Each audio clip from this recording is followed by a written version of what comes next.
एक राजा की 7 बेटियां थीं। एक दिन राजा ने अपनी बड़ी बेटी से कहा, बताओ बेटा तुम किसका खाती हो? तो बेटी ने कहा, पिताजी हम आपका दिया खाती हैं। दूसरी बेटी से कहा, तुम किसका खाती हो? पिताजी आपका दिया खाती हैं। प्रजा से पूछा, तुम किसका खाती हो? बोले आपका दिया खाते हैं। सारे सबसे पूछा, तुम किसका दिया खाते हो? बोले आपका दिया। राजा आप ही हमारे पालनहार हो, आपका दिया हम सब खाते हैं।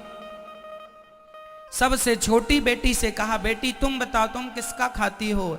तब उस बेटी ने कह दिया, पिताजी हम भगवान का दिया खाते हैं, हम आपका दिया नहीं खाते।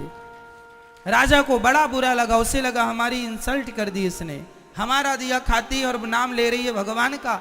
राजा ने कहा, कोई भगवान भगवान नहीं होता, अरे मैं तुम्हें खाने ना दूं तो तुम मर जाओगी।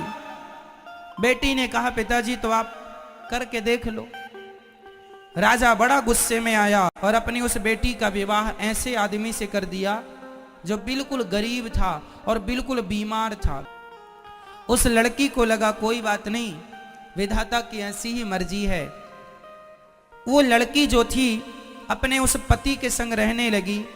उसे पास में नदी थी तो ले गई, नहलाया धुलाया साफ किया और जो उसके भाग्य में था मिला। उसका पति चल नहीं पाता था, अब वो क्या करे, पति को भोजन कैसे कराए?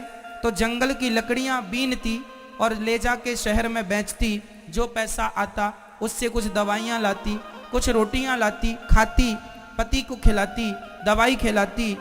और वहां पर एक नाग नागिन, जंगल था ना तो जंगल में तो जीव जंतु ही रहेंगे, एक नाग नागिन का जोड़ा था। तो वो जब दूध लाया करती अपने पति को देती और जो बच जाता तो दौने में वो वहां नाग नागिन को रख दिया करती थी। तो नाग नागिन दूध पीते और बड़े प्रेम से वो खुश रहते। अब वो धीरे धीरे उसका पति ठीक होने लग गया, बीमारी से उसको राहत मिलने लग गई, ठीक होने लगा। एक दिन नाग ने सोचा कि ये मेरी इतनी सेवा करती है, परोपकारी भाव है, यदि इसे धन मिल जाएगा तो ये तो समाज की बहुत सेवा करेगी। तो सांप ने उसे स्वप्न में कहा कि जहां हम लोग रहते हैं वहां बहुत बड़ा खजाना गड़ा है, तुम खोद लेना। वो लड़की ने खोदना शुरू किया, उसे सच्ची का खजाना मिल गया जिसमें बहुत सारा सोने चांदी से भरा हुआ खजाना था। वो तो लखपति हो गई। उसने एक बड़ा सा महल बनवाया, नगर बसाया, ओ बढ़िया ठाट बाट बनाया और दोनों राजा रानी हो गए। उसका पति बिल्कुल स्वस्थ हो गया और बढ़िया राज सिंहासन पर बैठने लगे और बड़े प्रेम से हाथी घोड़ा इकट्ठा किया और सेना इकट्ठी की, राजा हो गया। वो रानी हो गई पर उसने परोपकार नहीं छोड़ा। रोज अन्न क्षेत्र चलाती, जो आए सबको भरपेट भोजन मिलेगा। उसके पास जरूरत से ज्यादा धन हो गया। एक दिन वो सबको भोजन बांट रही थी तो उसने देखा कि लाइन में सबसे पीछे उसका बाप लगा हुआ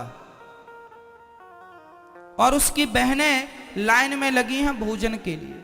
उसने पहचान लिया ये तो मेरा पिता है। उसने कहा, पिताजी आप? वो सन्न रह गया, कौन हो आप? मैं आपकी बेटी छोटी लकड़हारे से विवाह किया था, कुछ याद आया? हाँ हाँ, पर तेरा ये ठाट बाट कैसे? पिताजी पहले ये बताओ कि आपकी ये दुर्गति कैसे हो गई?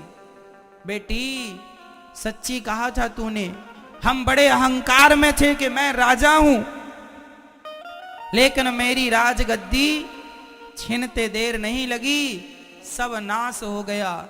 सारी बेटियां जिन्होंने ये कहा था कि पिता के भाग्य का खाती हैं, आज पिता कुछ नहीं खिला पा रहा है इन्हें, आज तू खिला रही है।